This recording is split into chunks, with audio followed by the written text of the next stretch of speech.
ತರುವಿನ ನೆರಳು ಕೊಡುವಂತ ಸುಖವು ಕೊಡುವನು ಕೃಪೆಯ ದಿನವು.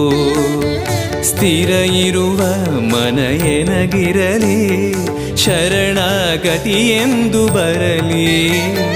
ಭಗವಂತನ ಪ್ರಿಯ ಮಗನಿವನ ಸಾರಿ ಬದುಕು ಇರಲಿ.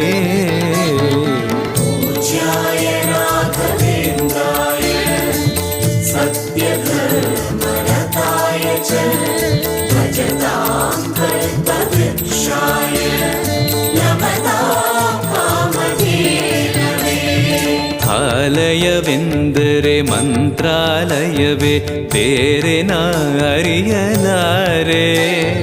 ರಾಜನು ಎಂದರೆ ಶ್ರೀ ಗುರುರಾಜನೇ ಮತ್ತು ನಾ ತಿಳಿಯಲಾರೆ.